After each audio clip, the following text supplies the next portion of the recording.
साधना का दूसरा दिन पूरा हुआ।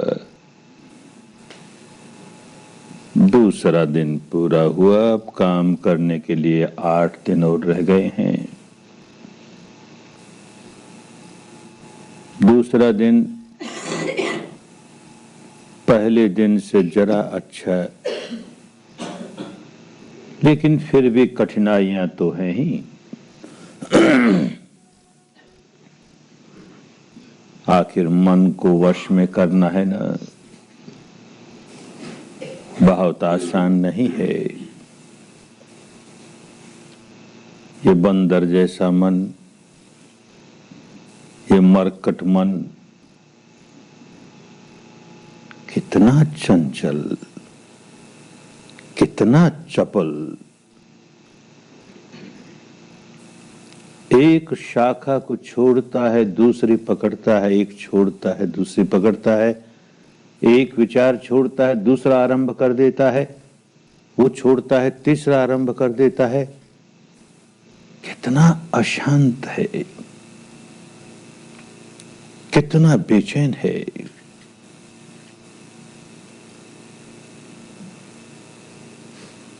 जंगली है। इसे पालतू बनाना है तो बड़े धीरज के साथ काम करना होगा। कोई समझदार आदमी किसी जंगली जानवर को पालतू बनाता है तो बड़ी समझदारी के साथ, बड़ी धीरज के साथ काम करता है। उतावलेपन में वो पशु को अपने वश में नहीं कर पाएगा। बड़ी धीरज से काम करता है तो पालतू बना ही लेता है। कोई जंगली भैंसा हो, कोई जंगली हाथी हो, आसानी से वश में नहीं आता। बहुत अनुभवी व्यक्ति बड़े धीरज से उसे अपने वश में करता है। वही जंगली पशु किसी मनुष्यों की बस्ती में चला जाए तो कितना तहलका मचा दे, कितनी हानि कर दे। और वही जंगली पशु वश में आ गया तो मनुष्यों का गुलाम हो गया, सेवक हो गया। वो जंगली हाथी जिसका सारा बल हमारे लिए इतना खतरनाक था, अब पालतू हो जाने के बाद उसका सारा बल हमारी सेवा में लग गया। ऐसे ही हमारा ये मन जब तक जंगली है, इसकी सारी ताकत हमें नुकसान पहुंचाने के लिए बहुत खतरनाक है। और ये वश में हो जाए, ये पालतू हो जाए तो इसकी सारी ताकत जो हमारे लिए इतनी हानिकारक थी, हमारी सेवा में लग जाए, हमारे कल्याण का कारण बन जाए। और मन की ताकत सामान्य नहीं होती। एक बड़े से बड़े हाथी की ताकत से कई गुना अधिक हानि करती है तो कई गुना अधिक लाभ पहुंचाती है तो कई गुना अधिक। यही काम करने आए हैं कि अपने जंगली मन को, बेकाबू मन को कैसे काबू में ले आएं, कैसे पालतू बना लें, कैसे इसका सारा बल अपने कल्याण में लगा लें। धीरज, बहुत धीरज। जो साधक अधीर हो उठता है, देखो 2 दिन हो गए अभी भी मन नहीं टिकता, या आगे जाके 5 दिन हो गए, देखो अभी भी नहीं टिकता, अभी भी नहीं टिकता, यूं करता है, व्याकुल होता है, तो समझना चाहिए अरे यही तो मेरी पुरानी आदत रही। मन चाही बात नहीं हुई कि मैं व्याकुल हुआ, अनचाही बात हुई कि मैं व्याकुल हुआ। यही तो स्वभाव था। इसी स्वभाव का संवर्धन कर रहा हूं। अब साधना के नाम पर करने लगा। चाहता ये हूं कि एकाग्रता मिल जाए, और एकाग्रता नहीं मिलती तो मनचाही नहीं हुई ना, तो व्याकुल हुआ। हाय रे, 2 दिन बीत गए मेरा मन तो टिका ही नहीं, 2 दिन बीत गए मेरा मन तो टिका ही नहीं। तो व्याकुल होने का स्वभाव उसे ही तो बदलने आए, अशांत रहने का स्वभाव उसे ही तो बदलने आए, और उसका बढ़ावा देने लगे। खूब समझना चाहिए। जब जब देखें कि व्याकुलता आई, किसी भी कारण से आई, मन भटक गया इसलिए आई, मन नहीं टिकता है इसलिए आई, मन में कोई बुरे विचार उठे उसको लेकर पश्चाताप हुआ इसलिए आई, और कोई बात याद आ गई जिससे यहां जी घबराने लगा। जैसे कल समझाया, सारी साधना ऑपरेशन की साधना है।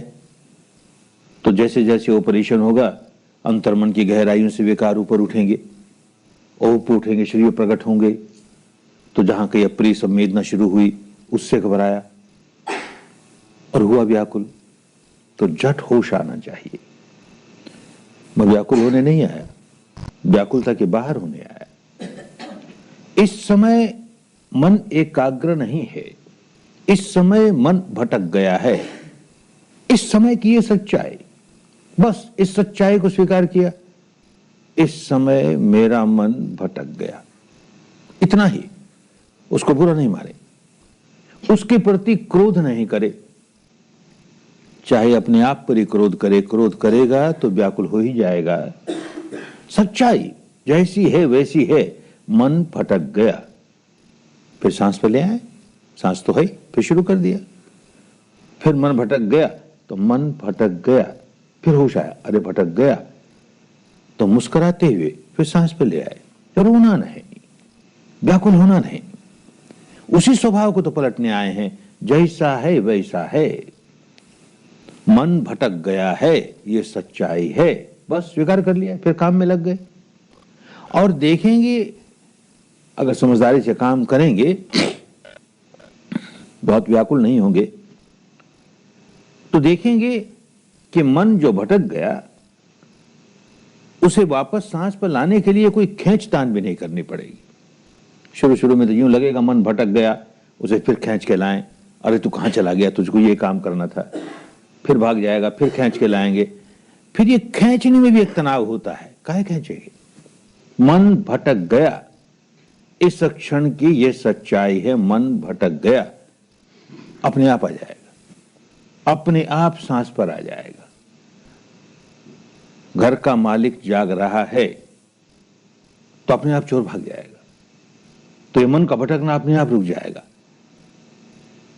मालिक जाग रहा है, अरे भटक गया ना, बस इतना जाना, अपने आप आ जाएगा। ये होने ही लगेगा। किसी बात को लेकर के उदासी नहीं आने दे, निराशा नहीं आने दे, व्याकुलता नहीं आने दे। बाईं नासिका से सांस गुजरता है कि दाहिनी नासिका से गुजरता है, अरे मुझे साफ साफ नहीं मालूम होता। अच्छी बात, मुझे साफ साफ नहीं मालूम होता, ये इस क्षण की सच्चाई। व्याकुल क्यों? जरा सा सांस तेज करके देख लिया, मालूम होने लगेगा। व्याकुलता काहे की? मुझे कहा गया कहां छूता है, कहां छूता है, मुझे तो छूना मालूम ही नहीं हुआ। अच्छा, नहीं मालूम हुआ, इस सच्चाई को स्वीकार कर कि सांस कहां छू रहा है मुझे नहीं मालूम हो रहा। तो जरा सा तेज करके देखें। यूं बड़ी धीरज के साथ, समता के साथ, बिना व्याकुलता के साथ काम करेंगे तो काम करना आसान हो जाएगा। जितने जितने अधीर होंगे, जितने जितने व्याकुल होंगे, तो देखेंगे काम करना और कठिन हो गया। सांस का छूना नहीं मालूम हो रहा और हम व्याकुल हुए। व्याकुल मन बड़ा स्थूल मन होता है। व्याकुल तो दूर हो जाए, निराकुल मन, शांत मन अपने आप सूक्ष्म बन जाता है। सूक्ष्म बन जाता है तो संवेदनशील बन जाता है। तो ये सांस का छूना आसानी से मालूम होने लगे। और जितना सांस के छूने को मालूम करने के लिए व्याकुलता बढ़ाई, उतने अपने लिए दीवारें खड़ी कर दी, आगे बढ़ नहीं पाएंगे। तो बड़ी समझदारी के साथ, बड़े धीरज से, जो व्यक्ति जितनी धीरज से काम करेगा वो व्यक्ति उतनी ही जल्दी सफलता प्राप्त कर लेगा, और जितना अधीर हो उठेगा उतना ही अपने लिए कठिनाइयां पैदा कर लेगा। इस बात को खूब समझे। जो जो अनचाही बातें हुए जा रही हैं, साधना करने बैठे हैं, अनचाही बातें होती हैं, उनको यथाभूत स्वीकार करते रहो। अब तक तो जो कुछ अप्रिय होता था उसका भोग भोगते थे, भोगता भाव से। ये पीड़ा आई, वो पीड़ा आई, हाय रे मरा रे, ये कठिनाई हो गई रे, ये कैसी साधना है रे, रोना ही रोना। अब वो भोगता भाव से बाहर निकल करके दृष्टा भाव, साक्षी भाव, ऐसा हो रहा है, हम उससे प्रभावित नहीं होते, ऐसा हो रहा है, हम उसे जान रहे हैं। भोगता भाव शनय शनय धीरे धीरे भोगता भाव समाप्त होता चला जाए। दृष्टा भाव, साक्षी भाव, तटस्थ भाव, धीरे धीरे आगे बढ़ेंगे तो कर्ता भाव भी समाप्त होते चले जाएगा। हम कुछ नहीं कर रहे, अपने आप हो रहा है, हम क्या कर रहे हैं? अपने आप घटना घट रही है। और आगे बढ़ेंगे एक अवस्था आएगी दृष्टा भाव भी समाप्त हो जाएगा, केवल दर्शन है। मैं देख रहा हूं, घटना घट रही है, मैं देख रहा हूं, मैं जान रहा हूं। अभी लंबी बात है वो, लेकिन आगे जाकर ऐसा हो जाएगा, देखा जा रहा है, घटना घट रही है, जाना जा रहा है, मैं भी समाप्त हो जाएगा। वो आगे की अवस्थाएं हैं, लेकिन ये काम अच्छी तरह समझ जाओगे तो ही वैसी अवस्थाएं आएंगी। पहले भोगता भाव के बाहर निकलो, धीरे धीरे कर्ता भाव के भी बाहर निकलो। घटना घट रही है, उसे जान रहा हूं, चलो फिलहाल इतना ही, उसे जान रहा हूं, साक्षी भाव से, तटस्थ भाव से, इतना ही शुरू करें तो देखेंगे प्रगति आसान हो गई। एक बात बड़ी अच्छी तरह समझ लेनी पड़ेगी, जिस व्यक्ति को शुद्ध धर्म के रास्ते चलना है, शुद्ध धर्म वो कि जो सार्वजनीन होता है, कुदरत का वो कानून, विश्व का वो विधान, निसर्ग के वो नियम जो सब पर एक जैसे लागू होते हैं। भारत की पुरानी भाषा में उसे धर्म नियामता कहते थे, उसे धर्म कहते थे। वो हिंदुओं का अलग नहीं होता, जैनियों का अलग नहीं होता, बौद्धों का अलग नहीं होता, ईसाइयों का अलग नहीं होता, भारतीयों का अलग नहीं होता, अमेरिकनों का अलग नहीं होता, सब पर, जिसकी हुकूमत सब पर चलती है। सजीव निर्जीव अणु अणु पर जिसकी हुकूमत चलती है, अणु अणु जिस कानून को धारण करता है, और जो अणु अणु को धारण करता है, विश्व का वो विधान जो अणु अणु को धारण करता है, सब पर जिसकी हुकूमत चलती है, उसे ही भारत की भाषा में धर्म कहते थे। सबके लिए एक जैसा है। तो ऐसे सार्वजनीन धर्म के रास्ते चलने वाले व्यक्ति को एक बात बड़ी अच्छी तरह समझ लेनी चाहिए कि भाई ये जिस रास्ते पर चलना है वो मुझे चलना पड़ेगा, इस पर चलने का सारा श्रम मुझे करना पड़ेगा। मैं मेहनत करूं नहीं, परिश्रम करूं नहीं, पुरुषार्थ करूं नहीं, और ऐसी तर जाऊं, मुक्त अवस्था तक पहुंच जाऊं, सारे दुखों के बाहर निकल जाऊं, सारे राग के, द्वेष के, सारे विकारों के बाहर निकल जाऊं, ऐसा होने वाला नहीं है, हो ही नहीं सकता। जो इस भ्रम में बैठा हो कि मुझ पर किसी की कृपा हो जाएगी, मुझ पर तो अनुकंपा हो जाएगी, और वो अनुकंपा करके, दया करके, कृपा करके मुझे तो उतार ही देगा, तो उसे सोचना चाहिए, क्यों भाई, मुझे क्यों उतार देगा? मेरे में क्या विशेषता है? ज्यादा झूठ बोल के खुशामद करता हूं उसकी, इसीलिए मुझे तार देगा? अरे सबको क्यों नहीं तार देगा? सारे तो दुखियारे हैं, नहीं तरते ना। इसका मतलब यही है कि हर आदमी को स्वयं अपनी मेहनत करनी पड़ती है। कोई ज्यादा से ज्यादा ये करेगा, बड़ी कृपा होगी, बड़ी करुणा होगी, तो रास्ता बता देगा, ये रास्ता है भाई, क्योंकि मैं चला हूं इस रास्ते पर। जो चला है वो बता देगा, मैं इस रास्ते पर चला हूं, तू भी चल, तू भी चल, कदम कदम चल। बहुत होगा थोड़े से कदम अंगुली पकड़ के जैसे साथ चलता हो, बस। कोई हमें अपने कंधे पर उठा करके मुक्त अवस्था तक पहुंचा दे, ये होने वाली बात नहीं। इस भ्रम से, इस भ्रांति से जो व्यक्ति जितनी जल्दी बाहर आ गया, उसके लिए मंगल का रास्ता उतनी जल्दी खुल गया, मुक्ति का रास्ता उतनी जल्दी खुल गया। ये सच है, ये भी एक कुदरत का कानून है, धर्म नियामता है, प्रकृति का नियम है कि हम जैसे ही धर्म के रास्ते चलने लगेंगे, कोई भी व्यक्ति धर्म के रास्ते चलने लगेगा, वैसे ही धर्म की सारी शक्तियां उसकी मदद करने लगेगी, उसकी सहायता करने लगेगी। सारी दृश्य अदृश्य शक्तियां उसकी खूब मदद करेगी। फिर भी चलना स्वयं पड़ेगा, एक एक कदम, एक एक कदम, एक एक कदम, स्वयं चलते चलते अंतिम अवस्था तक पहुंचेगा। इसी के लिए कहा गया, तुमने ही के चंगया तपं अखातारो तथागत।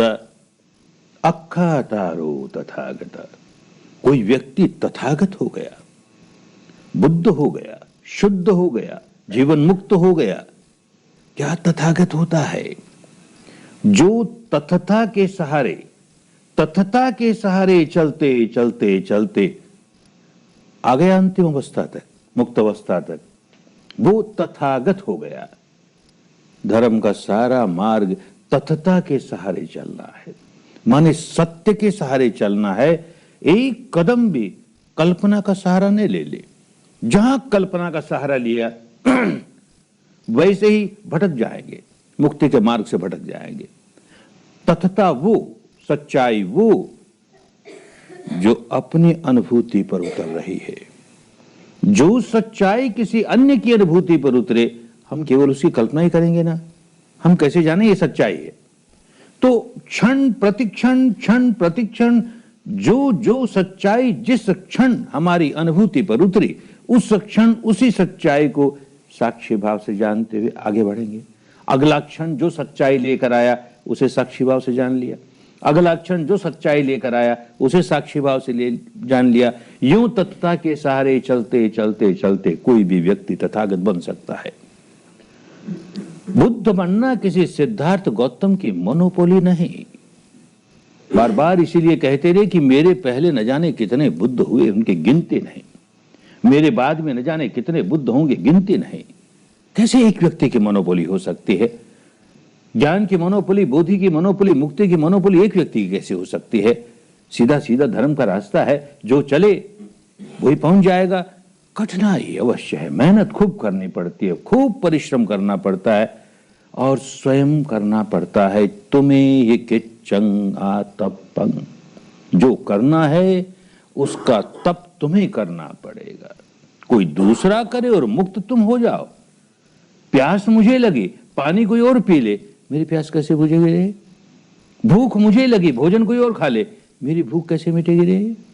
रोगी मैं हूं, औषधि का सेवन कोई और कर ले, मेरा रोग कैसे दूर होगा रे? बंधन में मैं बंधा हूं, गांठें मैंने बांध रखी है, व्याकुल मैं हूं और व्याकुलता से मुक्त होने के रास्ते पर कोई और चलता है, मैं कैसे व्याकुलता से मुक्त हो जाऊंगा? इतनी सीधी सीधी बात, उलझ गए हम। धर्म के नाम पर न जाने कहां कहां उलझ गए। जितनी जल्दी समझ में आ जाए, स्वयं मुझे ही धर्म के रास्ते कदम कदम चलना पड़ेगा, मुझे ही चलना पड़ेगा। जो आदमी जितनी जल्दी इस बात को स्वीकार कर लेता है और चलने लगता है, बस समझो कि अब उसको दिशा मिल गई, मार्ग मिल गया, तरीका मिल गया। अब वो आगे बढ़ता ही चला जाएगा। और जो इस आशा में बैठे रहा कोई तार देगा, किसी की कृपा हो जाएगी, कोई तार देगा, अनेक जन्म खोए, ये जन्म भी ऐसे खो देगा। स्वयं चलना है, पहले ये दृढ़ता से समझ में आ जाए, स्वयं चलना है। भगवान के जीवन काल की एक घटना, उस समय भगवान श्रावस्ती में एक बहुत बड़ा ध्यान केंद्र था, जेतवन विहार में। और श्रावस्ती उन दिनों के भारत की बहुत बड़ी आबादी वाली नगरी थी। कौशल देश के राजनगरी। बहुत लोग वहाँ यही सीखने आते थे। बहुत बड़ी संख्या में भिक्षु भिक्षुणियाँ, बहुत बड़ी संख्या में गृहस्थ पुरुष नारियाँ। भगवान जी विद्या सिखाते। सायंकाल धर्म चर्चा होती तो कुछ नगर के ऐसे लोग भी आ जाते जो धर्म चर्चा सुनने के लिए। ये भारत का एक राष्ट्रीय रोग रहा है। धर्म के रास्ते चले या न चलें, पर हम धर्म चर्चा जरूर सुने। अच्छा है, धर्म चर्चा सुनने में दोष नहीं। धर्म चर्चा सुनते हैं, उससे प्रेरणा जगती है, उससे मार्गदर्शन होता है ताकि चलें। पर चले नहीं, केवल बुद्धि विलास के लिए, केवल वाणी विलास के लिए। कुछ लोग ऐसे भी आते थे। एक भाई एक दिन जरा जल्दी आ गया, देखा भगवान अकेले बैठे, बड़ा खुश हुआ। उनके समीप गया, नमस्कार किया, कहता है महाराज एक प्रश्न बार बार मेरे मन में उठता है। बहुत लोग होते हैं तो संकोच के मारे पूछ नहीं पाता। अच्छा हुआ आज आप अकेले हैं, मेरी शंका का समाधान कर दें। भगवान ने कहा धर्म के क्षेत्र में कोई शंका रखनी नहीं चाहिए, समाधान तुरंत करा लेना चाहिए। पूछ क्या समस्या है? कहता महाराज अनेक वर्ष हो गए मैं इस साधना केंद्र में आता हूं और जो लोग यहाँ ध्यान करते हैं, इस रास्ते चलते हैं, उनको अपनी बुद्धि के अनुसार खूब जांच के देखता हूं। तो मैंने ये देखा महाराज थोड़े से लोग तो ऐसे अवश्य हैं जो नितांत मुक्त अवस्था पर पहुंच गए, अरहंत हो गए, शुद्ध हो गए, बुद्ध हो गए, जीवन मुक्त हो गए हैं। ऐसे साफ मालूम होता है। और कुछ लोग ऐसे भी हैं कि जिनमें बड़ा परिवर्तन आया है, बड़ा सुधार हुआ है, लेकिन अभी अंतिम अवस्था तक नहीं पहुंचे। और महाराज एक वर्ग, एक तबका ऐसा भी है जिनमें से मैं हूं, उसमें तो कोई फर्क नहीं आया महाराज, वैसा का वैसा। तो शंका ये महाराज, प्रश्न मेरे मन में ये उठता है, कोई आप जैसे महापुरुष के पास आए, आप जैसे महान शक्तिशाली व्यक्ति के पास आए, आप जैसे महान कारुणिक व्यक्ति के पास आए, और महाराज कोरा रह जाए, अधूरा रह जाए, ये कैसी बात? आप अपनी सारी शक्ति लगा करके हमें तार क्यों नहीं देते? अपनी सारी करुणा के बल पर हमें तार क्यों नहीं देते? भगवान मुस्कुराए। रोज यही तो समझाते थे, पर कुछ समझना ही नहीं चाहे। ऐसे लेप लगाए रहते हैं लोग कि सच्ची बात सुनना नहीं चाहते। तो नहीं समझ रहा था तो कहा अच्छा फिर समझाता हूं तुझे। उनके समझाने के तरीके अलग अलग होते थे। कभी कभी जो प्रश्न पूछता था उसी से प्रति प्रश्न पूछ लिया करते थे। तो इससे भी प्रति प्रश्न पूछा। कहो भाई कहाँ के रहने वाले हो? महाराज यहीं श्रावस्ती का। अरे नहीं नहीं, तेरा चेहरा मोहरा कहता है तू यहाँ का रहने वाला नहीं, तू किसी अन्य प्रदेश का है और यहाँ आके बस गया है।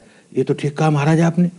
वैसे तो मैं मगध देश का रहने वाला हूँ, राजगिरी का रहने वाला, कई वर्षों से यहाँ के बस गया हूँ। अच्छी बात।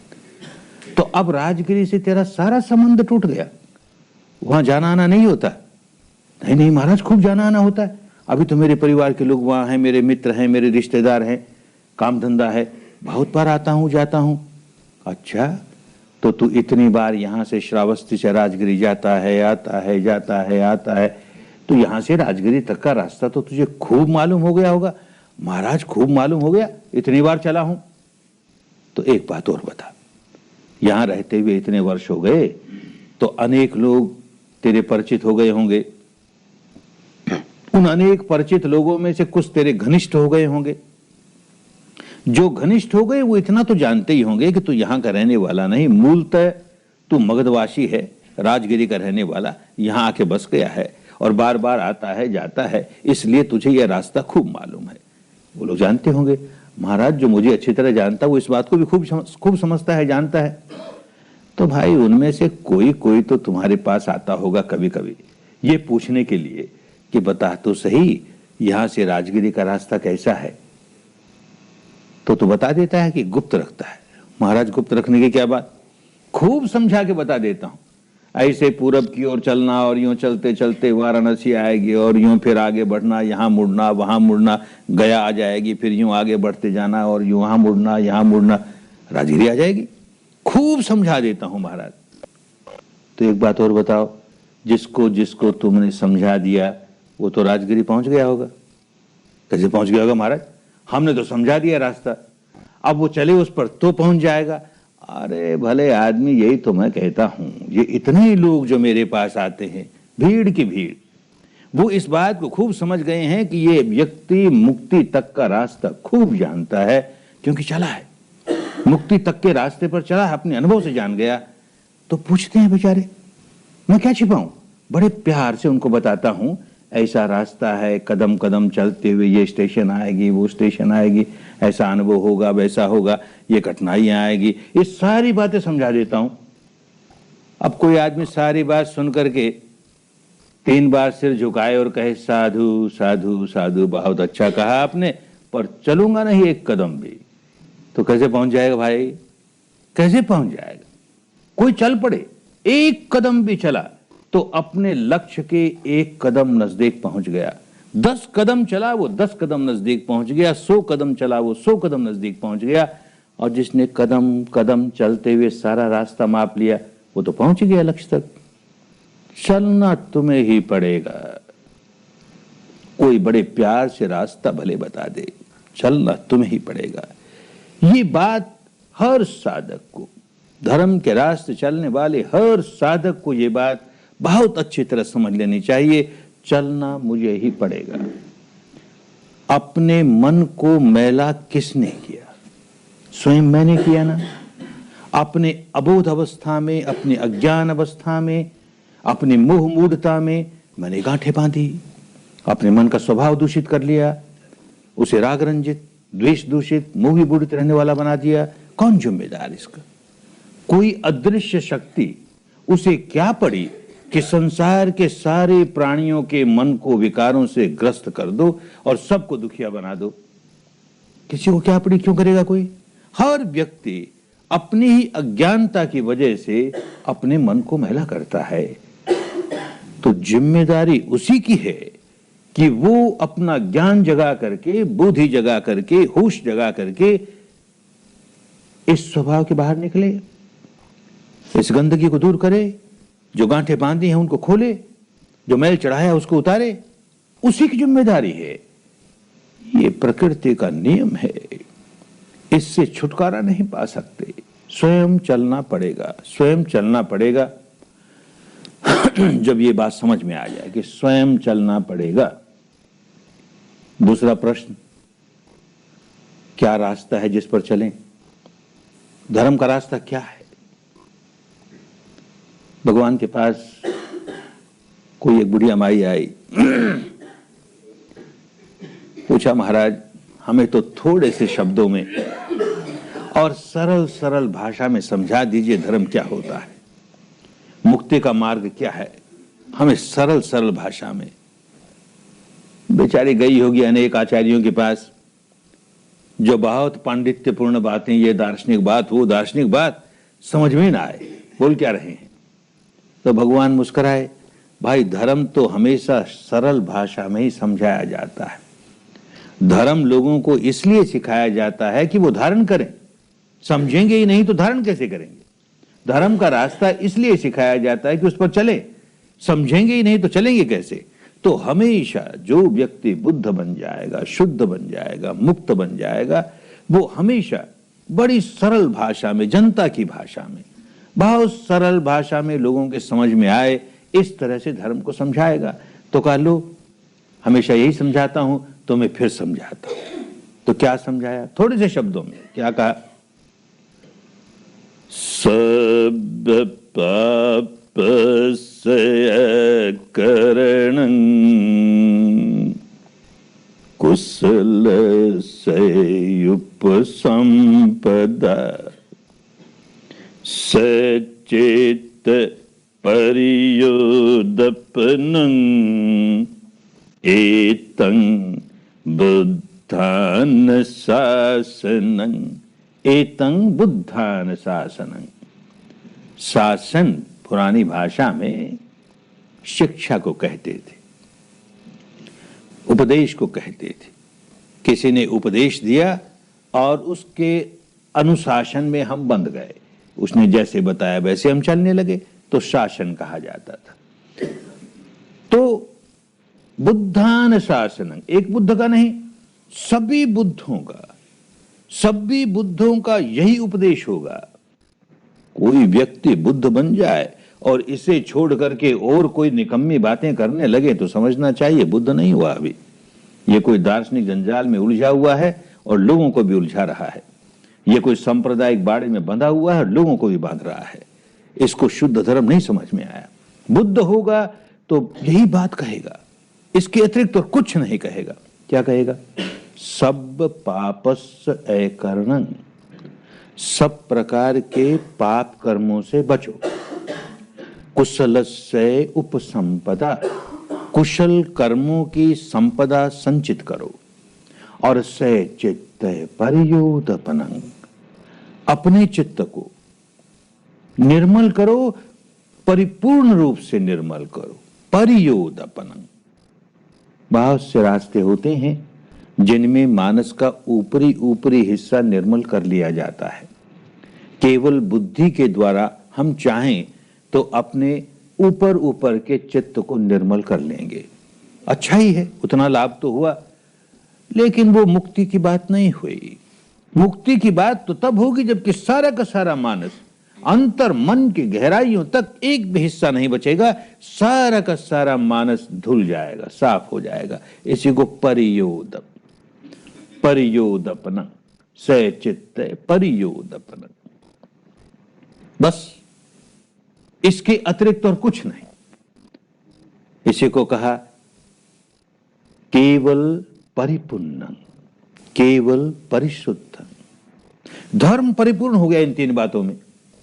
दुष्कर्मों से बचो, सत्कर्मों में लगो और चित्त को निर्मल करो। अब इसमें और कुछ जोड़ने की जरूरत नहीं, पूर्ण है। केवल इतना ही कर ले, मुक्त अवस्था तक पहुंच जाएगा। कुछ जोड़ेगा तो उसे बिगाड़ और देगा, कुछ नहीं जोड़ना। केवलम परिपूर्णं, ऐसे ही परिशुद्धं, इसमें से कुछ निकाल नहीं सकते। निकालने लायक कोई दोषपूर्ण बात है ही नहीं। ये बात तो निकाल दें तो धर्म ज्यादा शुद्ध हो जाएगा, ऐसा कुछ है ही नहीं। इन तीनों बातों में धर्म की परम शुद्धता समाई हुई, परम परिपूर्णता समाई हुई, तो ही समझना चाहिए शुद्ध धर्म है। कुछ और करने का है ही नहीं। सब पापस्य अकरणं, सब तरह के पाप कर्मों से बचो। पाप कर्म क्या हुए? सब तरह के कुशल कर्मों में लगो। कुशल कर्म क्या? पुण्य क्या? पाप क्या? पुण्य क्या? बात तो बड़ी सीधी सीधी, लेकिन यही बात जब दूषित हो जाती है, किसी संप्रदाय के साथ बन जाती है, सार्वजनिक बात है, लेकिन किसी संप्रदाय के साथ जुड़ गई तो बिगड़ गई। अब उसकी अलग अलग परिभाषा, क्या पुण्य है, क्या पाप है, क्या धर्म है, क्या पाप है, इत्यादि इत्यादि। कुछ लोग जो धर्म को सीख नहीं समझते, तो इस तरह के बाह्य आडंबर करने वाला व्यक्ति, बाहर बाहर का दिखावा करने वाला व्यक्ति बड़ा धर्मवान, ऐसा नहीं करने वाला व्यक्ति धर्मवान नहीं। तो हर संप्रदाय के अपने अपने बाहरी दिखावे होते हैं। तो इस संप्रदाय का धर्मवान कहलाने वाला व्यक्ति इस तरह का उसका बाहरी दिखावा, दूसरे संप्रदाय का धर्मवान कहलाने वाला व्यक्ति उसका दूसरे तरह का दिखावा। वो बाहरी दिखावा ही धर्म बन गया उनके लिए, सही धर्म छूट गया। किसी किसी की बात समझ में आ जाए कि अरे बाहरी दिखावे में क्या पड़ा है भाई, तो और दूसरी बात में उलझ जाएगा। किसी एक संप्रदाय के इस प्रकार के कर्मकांड, तो कहेगा जो जो व्यक्ति इस प्रकार के कर्म कांड करता है वो तो धर्मवान, जो इस प्रकार के कर्म कांड नहीं करता वो धर्मवान नहीं। तो अलग अलग संप्रदायों के अपने अपने कर्म कांड, किसको धर्म माने किसको नहीं धर्म माने, फिर उलझा दिया। इससे भी निकला कोई आदमी, इन कर्म कांडों में क्या पड़ा है, तो और एक बड़ा बंधन, बहुत बड़ा बंधन। हर संप्रदाय की अपनी अपनी दार्शनिक मान्यता, हर दार्शनिक मान्यता एक संप्रदाय खड़ा कर देती है। हर संप्रदाय एक दार्शनिक मान्यता से उलझा हुआ है, बंधा हुआ है। तो इस संप्रदाय का व्यक्ति जो इस दार्शनिक मान्यता को मानने वाला है, सारे जीवन इस अंधेरे में रहेगा कि जो जो लोग इस दार्शनिक मान्यता को मानने वाले हैं वो तो धर्मवान, जो इस दार्शनिक मान्यता को ही नहीं मानते उनका धर्म से क्या लेन देन। और अलग अलग संप्रदायों की अलग अलग दार्शनिक मान्यता, बस समझ लेना चाहिए धर्म नहीं है। धर्म हमेशा एक ही होता है, सबके लिए एक होता है, भिन्न भिन्न जहां हुआ समझ लेना चाहिए। छिलके हैं, ऊपर के छिलके हैं, सार नहीं है, सार हमेशा एक ही होगा। तो क्या पाप है और क्या पुण्य है, क्या कुशल कर्म है, क्या पाप है? कोई व्यक्ति अपने शरीर से, अपनी वाणी से कोई भी ऐसा काम करे जिससे अन्य प्राणियों को हानि पहुंचती हो, अन्य प्राणियों की सुख शांति भंग होती हो, पाप ही पाप है, पाप ही पाप है। ऐसे ही अपने शरीर से, अपनी वाणी से ऐसा काम करे जिससे अन्य प्राणियों को सुख शांति मिलती हो, उनके कष्ट दूर होते हो, उनको कोई हानि न होती हो, उनका मंगल होता हो, पुण्य ही पुण्य है। सब पर एक जैसा लागू होता है। शरीर और वाणी से कोई दुष्कर्म, क्या दुष्कर्म करेगा? वाणी से कोई कड़वी बात बोलेगा, कोई झूठी बात बोलेगा, कोई कटु बात बोलेगा। शरीर से किसी की हत्या करेगा, चोरी करेगा, व्यभिचार करेगा, नशा पता करेगा, औरों की हानि करेगा, औरों की सुख शांति भंग करेगा। मनुष्य एक सामाजिक प्राणी, उसको समाज में रहना है। गृहस्थ हैं, उनको तो परिवार के लोगों के साथ, समाज के लोगों के साथ रहना ही है। जो घर बार छोड़ करके गृह त्यागी हुए, सन्यासी हुए, सन्यासिनियां हुई, उनको भी समाज से संपर्क बना ही रहता है, कहां भाग के जाएंगे? तो मनुष्य सामाजिक प्राणी है और वो ऐसा काम अपने शरीर और वाणी से करता रहे जिससे आसपास के सारे लोगों की शांति भंग होती रहे, आसपास के सारे लोग व्याकुल होते रहें। तो भाई सीधी सीधी बात है कि मैं अपने आसपास के सारे लोगों को अशांत कर दूंगा, व्याकुल कर दूंगा, मुझे शांति कैसे मिलेगी? मैं अपने चारों ओर आग लगा लूंगा तो वो आग की ताप मुझे भी तो तपाएगी, मुझे शांति शीतलता कैसे मिलेगी?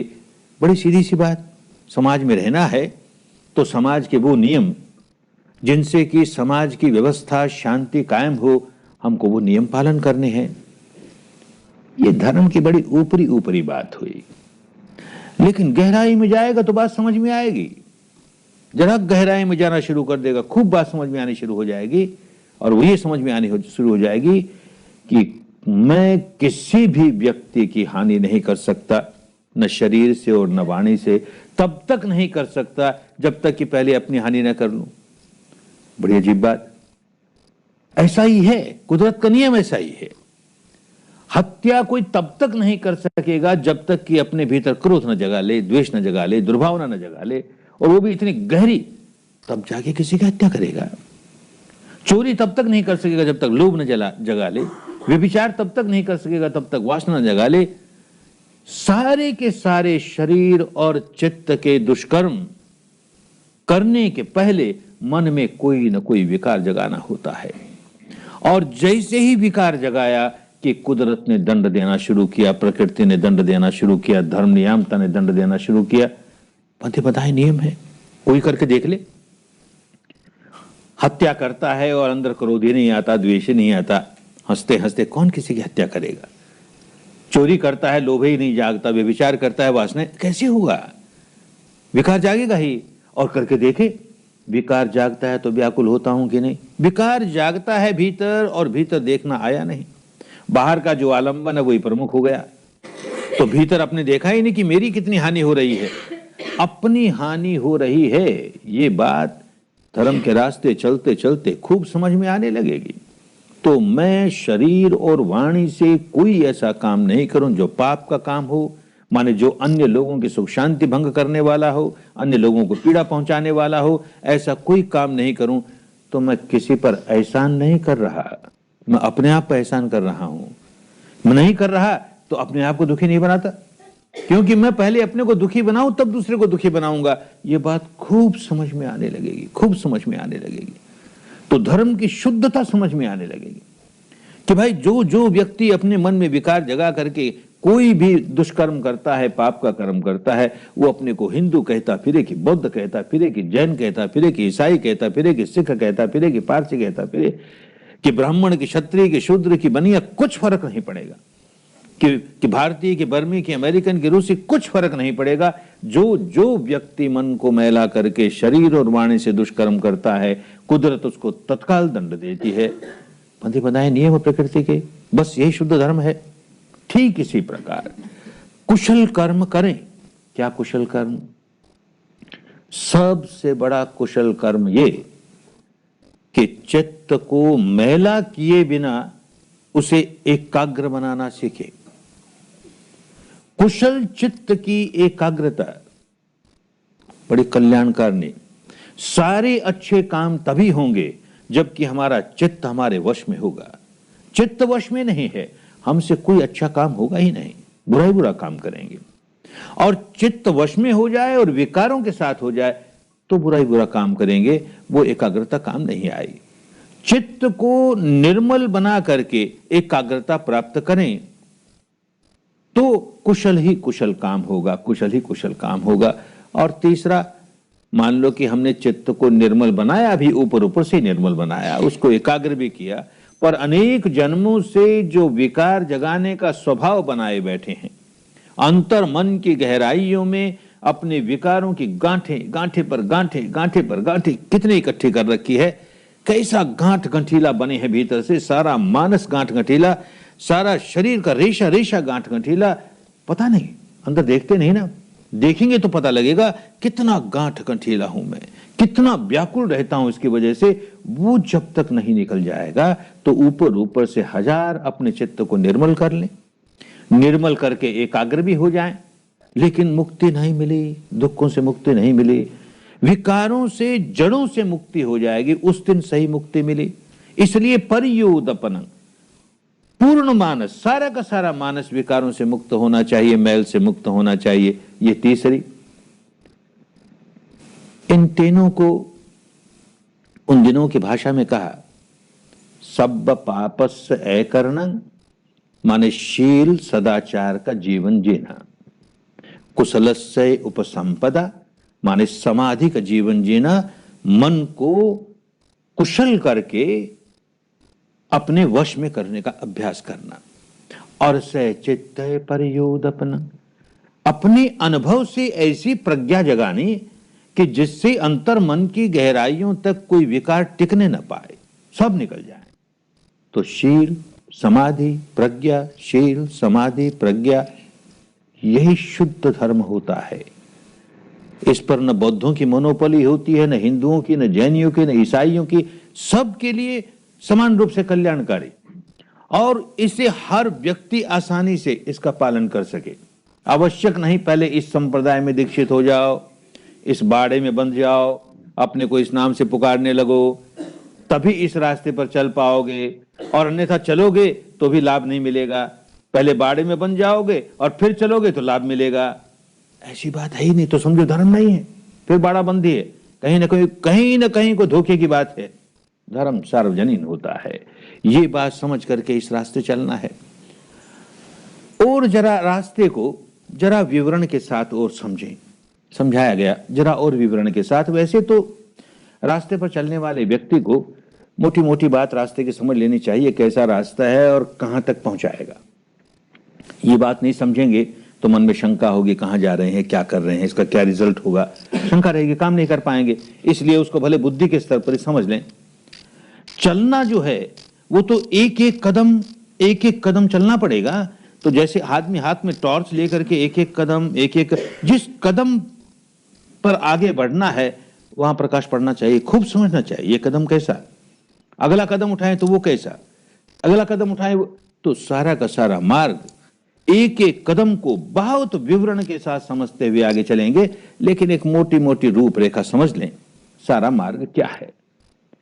उन दिनों की भाषा में इस मुक्ति के मार्ग को, विशुद्धि के मार्ग को, सार्वजनिक धर्म के मार्ग को आर्यो अष्टांगिको मग्गो, आर्य अष्टांगिक मार्ग ये कहा जाता था।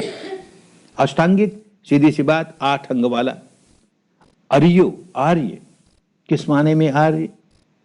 कि कोई भी अनार्य व्यक्ति जो आर्य नहीं है, ऐसा कोई भी व्यक्ति चले तो इस रास्ते पर चलते चलते आर्य बन ही जाएगा। यह रास्ता इस बात को नहीं देखेगा कि जो व्यक्ति अनार्य है और इस रास्ते पर चल रहा है, वो अपने को हिंदू कहता है कि बौद्ध कहता है कि जैन कहता है कि ब्राह्मण कहता है कि शूद्र कहता है कि अमेरिकन कहता है कि रूसी कहता है, कुछ नहीं देखेगा। जैसे गंगा का जल जो पिए उसकी प्यास बुझ जाएगी, ऐसे ही रास्ता ऐसा कि जो चले इस पर वही आर्य बन जाएगा। क्या आर्य बन जाएगा? 2500 वर्ष में भाषा बदल जाती है, शब्द बदल जाते हैं, शब्दों के अर्थ बदल जाते हैं। आज तो आर्य शब्द एक जाति विशेष के लिए इस्तेमाल होने लगा। बहुत लंबा व्यक्ति, लंबी नाक वाला, बड़ी बड़ी आंखों वाला, गोरा चिट्टा रंग, ऐसे व्यक्ति को आर्य जाति का व्यक्ति। कोई बेचारा काले रंग का हो, घुंघराले बाल वाला हो, मोटे होठ वाला हो, तो यह हबशी जाति का, नीग्रो जाति का व्यक्ति।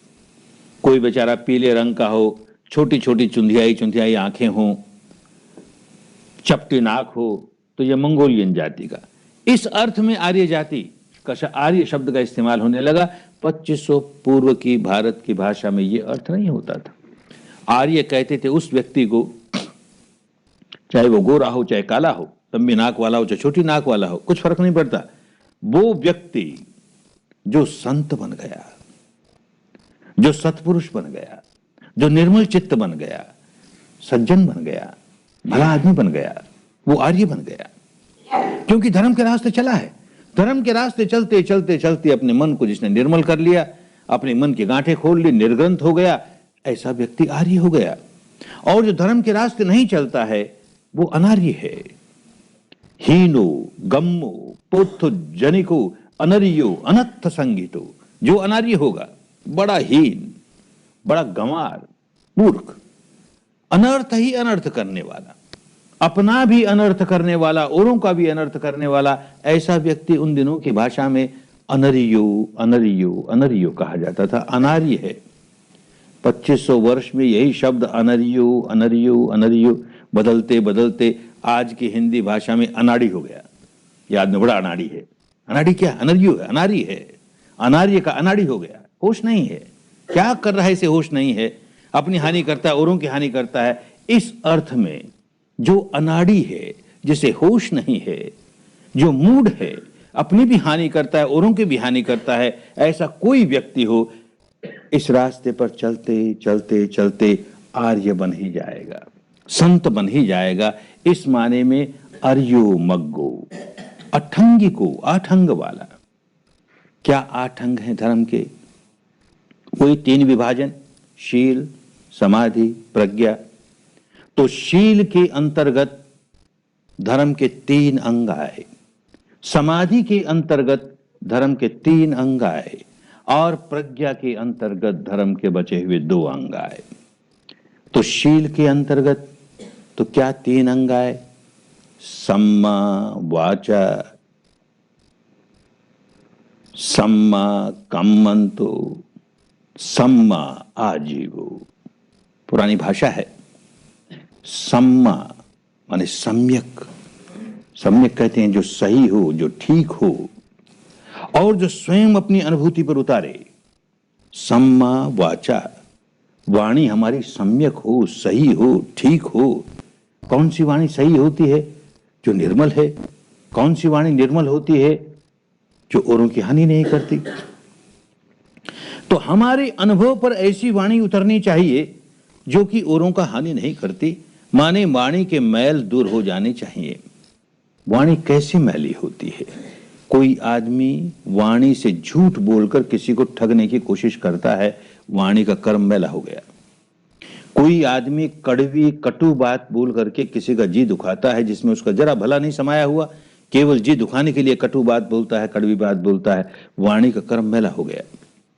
कोई आदमी इधर की बात सुन करके उसमें जरा नमक मिर्च लगा करके वहां बोल देता है, वहां की बात सुन के यहां बोल देता है, यूं चुगली का काम करता है, परनिंदा का काम करता है। 2 व्यक्तियों में परस्पर प्रेम हो, स्नेह हो तो तुड़वा देता है। ये काम वाणी का दुष्कर्म हो गया, मैला हो गया वाणी का कर्म। ऐसे ही कोई आदमी निकम्मी फजूल बातों में समय खराब करता है, अपना भी औरों का भी, वाणी का कर्म मैला हो गया।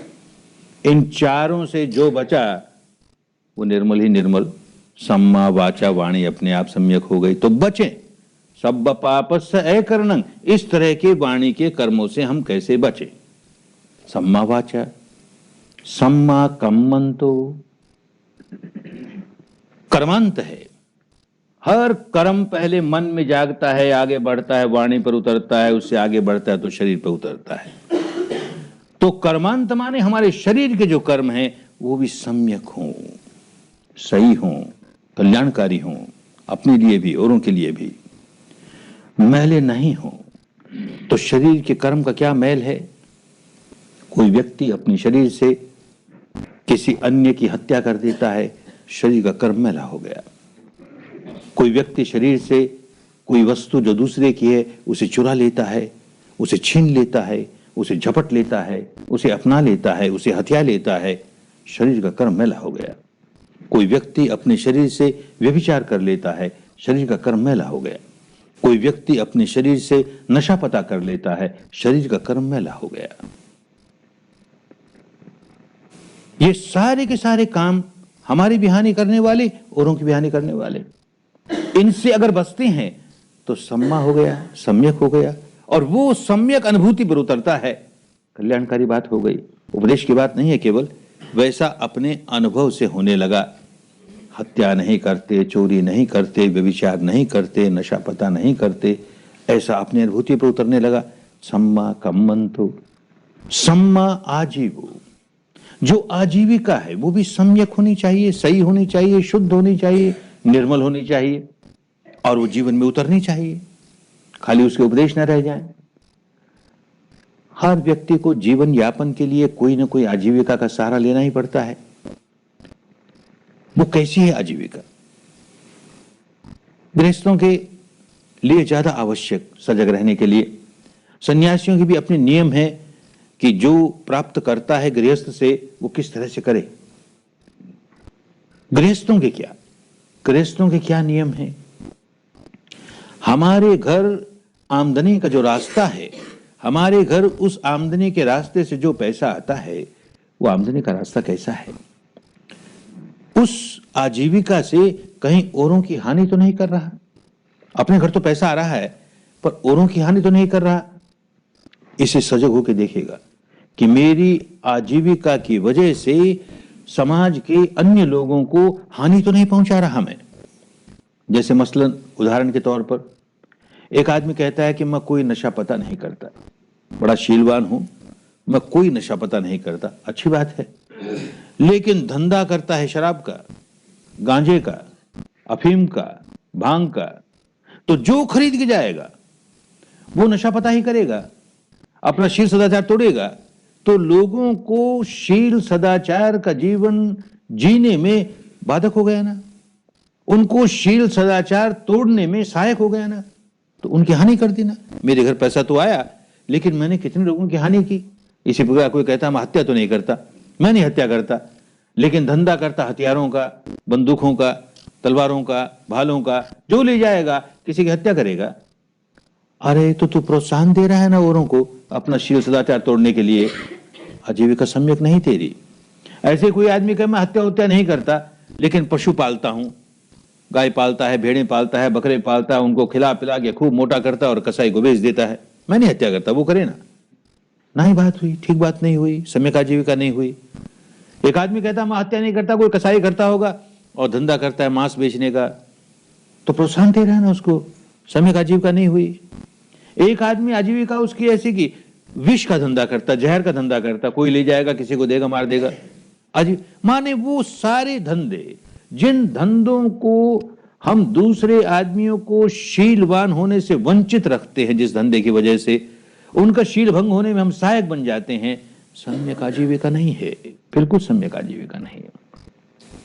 कभी कभी ये भी समझ लेना चाहिए, धर्म की बात है ना, खूब अच्छी तरह समझ लेनी चाहिए कि ऊपर ऊपर से तो ये काम बड़ा शुद्ध नजर आता है, इसमें कोई दोष की बात नहीं है, लेकिन अगर चित्त की चेतना दूषित है तो वही काम सम्यक आजीविका नहीं, मिथ्या आजीविका हो जाएगा।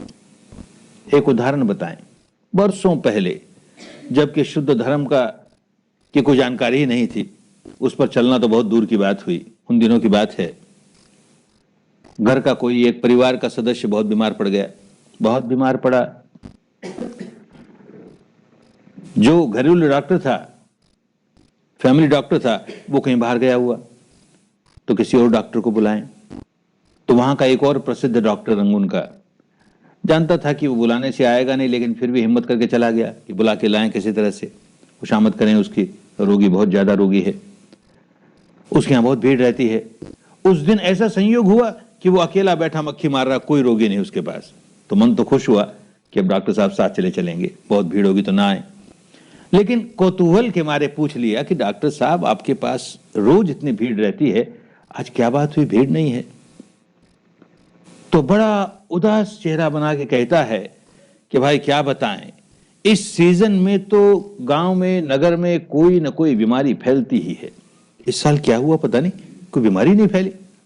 अरे कैसा डॉक्टर है, ये चाहता है कि बीमारियां खूब फैले तो मेरे घर में खूब आमदनी हो, लोगों को ज्यादा से ज्यादा बीमार देखना चाहता है। आजीविका तो अच्छी, डॉक्टर की आजीविका बुरी नहीं होती। किसी का की चिकित्सा करके उसको रोग के बाहर निकाल करके अपनी आजीविका चलाता है, अच्छी बात है ना, बुरी बात नहीं। लेकिन इस डॉक्टर को देखो, सारे डॉक्टर ऐसे नहीं हुआ करते।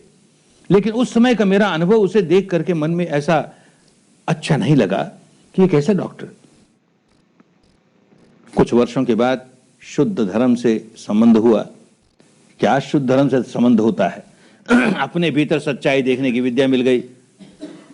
उसका इस्तेमाल करके जब अपने भीतर देखा तो पता लगा कि अरे उस दिन उस बेचारे डॉक्टर को मन ही मन इतना भला बुरा कहा। हम व्यापारियों की क्या हालत है? व्यापारी कुल में जन्मा हूं, पला हूं, बरसों व्यापार किया है, इसलिए व्यापारियों की मनोस्थिति को खूब समझता हूं। व्यापारियों की क्या मनोस्थिति होती है? कहीं दुनिया में लड़ाई लग जाए, विश्व युद्ध शुरू हो गया, अकाल पड़ जाए, दुर्भिक्ष पड़ जाए, कुछ ऐसी अवस्था आ गई कि जिससे कंज्यूमर गुड्स की तंगी हो गई, और तंगी हो गई तो दाम बढ़ने लगे। तो हम व्यापारी लोग अपनी व्यापारी भाषा में कहते हैं बाजार सुधर रहा है। हमारे लिए बाजार सुधर रहा है ना, बहुत पैसे आएंगे, लोगों को चाहे जितनी तकलीफ हो, हमारे लिए दाम बढ़ना, चीजों का दाम बढ़ना हमारी मनोवृत्ति है कि चीजों का दाम बढ़ना अच्छी बात है, इसी में कमाई होगी। और मान लो लड़ाई उड़ाई बंद हो गई, दुर्भिक्ष नहीं रहा, सुभिक्ष हो गया, कंज्यूमर आइटम्स खूब मिलने लगे, दाम गिरने लगे, तो बड़े उदास मन से कहते हैं बाजार चौपट हो गया, हमारे लिए बाजार चौपट हो गया। अरे मनोवृत्ति कैसी, मेरे चित्त की चेतना कैसी? अपने ओर से हजार कहता रहूं कि मेरी ये आजीविका सम्यक आजीविका है, अगर मेरी चित्त की चेतना केवल शोषण करने की है, अधिक से अधिक धन लोगों से कैसे मेरे पास आ जाए, भले लोगों को चाहे जितना कष्ट उठाने पड़े, मेरे पास धन कैसे संग्रहित होता चला जाए, तो ऊपर ऊपर से सम्यक दिखने वाली आजीविका भी समझ लेना चाहिए सम्यक नहीं है, हानिकारक है। गृहस्थ हैं, धन कमाने में कोई दोष नहीं, एक बात समझ लेनी चाहिए, कोई गृहस्थ नहीं है, गृह त्यागी सन्यासी है, उसके लिए धन संग्रह करना बहुत बड़े दोष की बात। ठीक इसी प्रकार गृहस्थ का धनहीन होना दोष की बात। गृहस्थ है तो किसी के सामने हाथ नहीं फैलाएगा, अपनी ईमानदारी के साथ, अपने परिश्रम के साथ धन कमाएगा, अपना भरण पोषण करने के लिए, अपने परिवार का भरण पोषण करने के लिए, यह धर्म की बात है। लेकिन एक कठिनाई भी आती है, बहुत बड़ी कठिनाई आती है। मुक्त अवस्था तो सबको एक जैसी है, गृहस्थ हो चाहे भिक्षु हो, भिक्षुणी हो, और मुक्त अवस्था वो कि जहां अहंकार का नामो निशान नहीं रहता, और हम अहंकार जगाए जाएं, अहम भाव जगाए जाएं, और चाहें कि हम भी मुक्त हो जाएं। गृहस्थ भी तो मुक्त होना चाहता है ना, कैसे होगा? जब धन कमाएगा तो अंतर मन की गहराई में एक वृत्ति जागेगी कि ये धन मैंने कमाया, मेरी अक्लमंदी से कमाया, मेरी चतुराई से कमाया, मैं इतना समझदार, मैं इतना चतुर, और ये मेरा धन है, तो मेरा अहम भाव जागेगा ही। अब क्या करें? एक और गृहस्थ है, उसको धन कमाना चाहिए परिश्रम करके, ईमानदारी के साथ, दूसरी ओर जो धन आएगा उसके अंदर अहम जगाएगा, तब क्या करें? तो देश के समझदार लोगों ने एक रास्ता बताया कि देख भाई, तेरे घर में जो धन आता है ना, उसका सम विभाग कर। भारत की पुरानी भाषा है, सम विभाग कर, यानी उसको अपना मत मान, उसको बांट। गृहस्थ है, अपने आप का भरण पोषण करना है, अपने परिवार का भरण पोषण करना है, इसमें कोई दोष की बात नहीं। लेकिन अपना भरण पोषण करके, परिवार का भरण पोषण करके कुछ हिस्सा बचा और उसे बांट लोगों को। समाज का हिस्सा है। ये सारा धन तेरे पास आया, कहां से आया? समाज से आया, लोगों से आया। और इन लोगों को बदले में तू क्या दे रहा है? तो अधिक कमाए तो अधिक, कम कमाए तो कम। हर गृहस्थ के लिए आवश्यक है कि जो धन कमाता है उसका एक हिस्सा बांटे, अवश्य बांटे। दूसरी बात, विपश्यना के रास्ते पर आने वाले व्यापारी वर्ग के लोग बार बार आके पूछते हैं, कहते हैं कि क्या करें, सारे समाज की व्यवस्था, शासन की व्यवस्था इतनी बिगड़ी हुई है कि हम चाहते हैं ईमानदारी से धंधा करें, नहीं कर पाते, तो क्या करें? उनकी बात खूब समझ में आती है, क्योंकि स्वयं व्यापार धंधे में से गुजरा हूं, परिवार के लोग कर रहे हैं, इसलिए खूब समझता हूं। तो एक बात कहता हूं उनसे कि भाई, जहां ये बिगड़ी हुई व्यवस्था तुमको घुटना टेकने के लिए मजबूर करती है, उसको एक बार अलग रखो। तुम कम से कम उन बातों में तो दोष का काम मत करो जिसमें तुम्हारा अधिकार है। एक बात तो तुम्हें समझ लेनी चाहिए, जो लोग विपश्यना के रास्ते चलना चाहते हैं और व्यापारी हैं, एक बात तो उनको अच्छी तरह समझ लेनी चाहिए कि मेरे घर में जो धन आता है वो मेरे ग्राहक की पॉकेट से आता है। तो मेरा ग्राहक मेरा अन्नदाता, उसका दिया हुआ अन्न खाता हूं। अपने अन्नदाता को कभी धोखा नहीं दूंगा, अपने ग्राहक को कभी धोखा नहीं दूंगा। क्वालिटी में कि क्वांटिटी में कि माप में कि तोल में, किसी काम में धोखा नहीं दूंगा। इतना तो तुम कर सकते हो ना। इसमें राज्य की व्यवस्था क्या कहती है? इसमें और बात क्या कहती है? ये तो तेरा लोभ है ना कि तू उसको धोखा देता है अपने ग्राहक को। बस आरंभ करने वाले व्यक्ति को, विपश्यना के रास्ते चलने वाले व्यापारी व्यक्ति को ये दो बातें गांठ बांध लेनी चाहिए, मैं अपने ग्राहक को धोखा नहीं दूंगा, एक बात। और जो धन आएगा उसका एक हिस्सा बांटूंगा, लोक कल्याण में लगाऊंगा, सम विभाग करूंगा। तो सम्यक आजीविका हो गई, तो मिथ्या आजीविका नहीं है। अन्यथा ये दो काम नहीं करता है और वो 4-5 तरह के व्यापार भी नहीं करता है, तो भी आजीविका सम्यक नहीं हुई। मनोवृत्ति केवल संग्रह करने की है, औरों को हानि पहुंचे तो पहुंचे, मेरे पास संग्रह हो जाए, हानिकारक बात होगी। सम्मा आजीवो, ये तीनों के तीनों शील के अंतर्गत आए। अब समाधि के अंतर्गत तीन और आए, सम्मा वायामो, सम्मा सति, सम्मा समाधि। सम्मा वायामो, सम्यक व्यायाम, ठीक तरह का व्यायाम, परिश्रम, पुरुषार्थ, मेहनत। हमारा शरीर कमजोर हो जाए, चले तो यूं डगमगाए, तो कोई हमको समझदार आदमी कहता है भाई जरा शरीर की कसरत कर, तेरे शरीर के मांसपेशियां मजबूत हो जाए, तो यूं डगमगाओ नहीं, इतने दुर्बल नहीं हो, तरह तरह के रोग नहीं लगे तुम्हें। ठीक इसी प्रकार हमारा मन दुर्बल हो जाए, रोगी हो जाए, तो समझदार आदमी कहेगा मन की कसरत कर रहे। और ये 2 दिन काम करके सबने देख लिया ना, कैसा रोगी मन लिए चल रहे हैं, कितना दुर्बल मन, कितना डगमगाता है, हर क्षण कभी यहां डगमगाया, कभी वहां डगमगाया। ऐसा दुर्बल मन, ऐसा रोगी मन, कसरत चाहिए। इसको सबल स्वस्थ बनाने के लिए कोई कसरत चाहिए। जो कसरत हमारे रोगी मन को निरोगा बना दे, हमारे दुर्बल मन को सबल बना दे, बस वो सम्यक व्यायाम। तो 4 तरह की कसरत होती है। पहली कसरत तो ये कि अपने मन को जांच के देखो कि मेरे मन में ये दुर्गुण है, ये दुर्गुण, जो दुर्गुण हो उसे जानो और उसे दूर करो, उस दुर्गुण को दूर करो। पहली कसरत हो गई, अच्छी कसरत हो गई। फिर जांचो, मेरे मन में अमुक दुर्गुण नहीं है, अमुक दुर्गुण नहीं है, तो मन के सारे दरवाजे बंद। अमुक दुर्गुण नहीं है तो अब आने नहीं चाहिए, हम आने नहीं देंगे इसको। दूसरी कसरत हो गई। फिर अपने मन को जांचो। धर्म के राह से चलने वाला आत्मनिरीक्षण करता है, स्वनिरीक्षण करता है। औरों की ओर मत देखो, अपनी ओर देखो। देखता है मेरे मन में ये सद्गुण है, ये सद्गुण है, तो अहंकार नहीं जगाओ। ये सद्गुण है, अच्छी बात है। अब जो सद्गुण है उसे कायम रखना है, कहीं चला न जाए, इसका संवर्धन करना है। तीसरी अच्छी कसरत हो गई। फिर अपने मन को जांच के देखता है मेरे मन में ये सद्गुण तो है ही नहीं, ये सद्गुण तो है ही नहीं, निराशा नहीं, उदासी नहीं, ये सद्गुण नहीं है तो अच्छा इसको लाएंगे। मन के सारे दरवाजे खोल दिए, जो सद्गुण नहीं है उसको ले आएंगे। अरे जो दुर्गुण है उसे दूर करेंगे, जो दुर्गुण नहीं है उसे आने नहीं देंगे, जो सद्गुण है उसे रोके रखेंगे, उसका संवर्धन करेंगे, जो सद्गुण नहीं है उनको लाएंगे। बस ये 4 कसरत ऐसी कसरत है कि वो हमको ठीक धर्म के रास्ते आगे पहुंचा देगी। सम्मा वायामो, सम्मा सती, सती माने स्मृति। 2500 वर्ष में कहा ना, भाषा बदल जाती है, शब्द बदल जाते हैं, शब्दों के अर्थ बदल जाते हैं। आज के भारत की सभी भाषाओं में स्मृति शब्द का एक ही अर्थ रह गया, मेमोरी, याददाश्त। 2500 वर्ष पूर्व की भाषा में केवल यही अर्थ नहीं था, एक इससे बड़ा और अर्थ था, और वो था सजगता, सजग रहना। किसके प्रति सजग रहना? अपने आप के प्रति सजग रहना, उसको सती कहते थे। अपने इस शरीर प्रपंच के प्रति सजग रहना, अपने चित्त प्रपंच के प्रति सजग रहना, अपने सारे कर्मों के प्रति सजग रहना, उसको सती कहते थे, स्मृति कहते थे। खूब सजग, यही काम शुरू किया। कल और आज यही तो कर रहे हैं ना, अपने बारे में, अपने शरीर और चित्त के बारे में क्षण प्रतिक्षण जो सच्चाई प्रकट हो रही है उसको जान रहे हैं।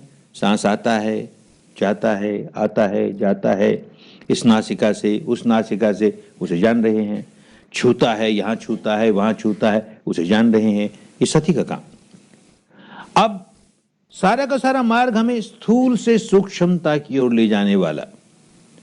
तो अब तक जो अनुभूतियां हुई इस सांस के सहारे सांस के बारे में जो भी जानकारी हुई, अब देखेंगे आज रात को और कल सारे दिन भर इससे अधिक सूक्ष्म सत्य प्रकट होना शुरू हो जाएगा। एक काम हमने जानबूझ के ये किया कि अपने बारे में सच्चाई जानने के लिए सारे शरीर पर ध्यान नहीं लगाया। शरीर का एक छोटा हिस्सा, ये तिकोना हिस्सा, ऊपर वाले होठ से लेकर के नासिका तक का हिस्सा, बस पहले इस स्थान की सच्चाई जानेंगे। यहां क्या हो रहा है, यहां सांस आ रहा है, जा रहा है, यहां छू रहा है, वहां छू रहा है, ताकि अपना मन थोड़ी सी दूर में ही रहे। और थोड़ी सी दूर में जब मन रहता है तो वो बड़ा सूक्ष्म हो जाता है, बड़ा संवेदनशील हो जाता है। हमको अपने मन को सूक्ष्म करना है, संवेदनशील करना है, ताकि सारे शरीर के बारे में जान जाए आगे जाकर के, सारे चित्त के बारे में जान जाए आगे जाकर के। तो अभी तो इतनी सी दूरी में, तो इतनी सी दूरी में अब आज रात को देखेंगे, कल दिन को देखेंगे कि सांस तो आ रहा है, जा रहा है, छू भी रहा है, और क्या हो रहा है। सच्चाई ये है कि सारे शरीर में प्रति क्षण शरीर के अणु अणु में कोई ना कोई घटना घट रही है, कोई ना कोई बायोकेमिकल रिएक्शन हो रहा है, जीव रासायनिक प्रतिक्रिया चल रही है, कोई ना कोई इलेक्ट्रोमैग्नेटिक रिएक्शन हो रहा है, विद्युत चुंबकीय प्रतिक्रिया चल रही है। सारे शरीर में कुछ ना कुछ हो रहा है। मन हमारा इतना स्थूल है, कभी उस ओर ध्यान भी नहीं दिया। एक तो स्थूल है और एक हमेशा बहिर्मुखी रहा, अपनी ओर कभी नहीं देखा। अपनी ओर देखने का कोई प्रक्रिया की भी, ध्यान लगाने बैठे भी, तो अपने बारे में सच्चाई को नहीं देखा। बस कोई कल्पना, हमारी मान्यता ये, ऐसा आत्मा होती है, वैसा परमात्मा होता है, ऐसी आत्मा नहीं होती है, वैसा परमात्मा नहीं होता है, आत्मा और परमात्मा दो होते हैं, नहीं एक। इसी कल्पनाओं में सारा समय खो दिया। अपने बारे में तेरा राग कहां जागता है, तेरा द्वेष कहां जागता है, और किस कदर तू बढ़ाई जा रहा है, कैसे गांठे बांधे जा रहा है, उसमें से कैसे निकल सकता है, इस ओर ध्यान ही नहीं। और निकम्मी काल्पनिक बातों में सारा समय खोया। तो पहली बार ये करने आए कि इस 3.5 हाथ की काया के भीतर शरीर का सारा प्रपंच, चित्त का सारा प्रपंच, और इन दोनों का परस्पर किस तरह से रिएक्शन चल रहा है, इसे समझना है, अनुभूति से समझना है, ताकि विकारों के उद्गम को हम खूब समझ जाएं और विकारों के उद्गम को बंद करके अपने स्वभाव को, अंतर मन के गहराइयों तक अपने स्वभाव को पलटने का काम शुरू कर दें। राग वाला स्वभाव कैसे राग विहीन होता चला जाए, द्वेष वाला स्वभाव कैसे द्वेष विहीन होता चला जाए, मोह वाला स्वभाव कैसे मोह विहीन होता चला जाए। तो स्थूल से सूक्ष्मता की ओर बढ़ेंगे। तो सारे शरीर में कुछ ना कुछ हो रहा है, कोई ना कोई संवेदना हो रही है। संवेदना हम उसको कहते हैं कि जो शरीर के स्तर पर कुछ अनुभव हो, कुछ महसूस हो। तो सारे शरीर में हो रहा है। अभी हमने ये जगह चुन ली, ऊपर वाले होठ से लेकर नासिका तक, यहां क्या हो रहा है। नासिका की भीतरी दीवारों पर कुछ हो रहा है कि नासिका की बाहरी दीवारों पर कुछ हो रहा है, कि नासिका के बाहरी छल्लों पर कुछ हो रहा है, कि नासिका के नीचे ऊपर वाले होठ पर कुछ हो रहा है, क्या हो रहा है?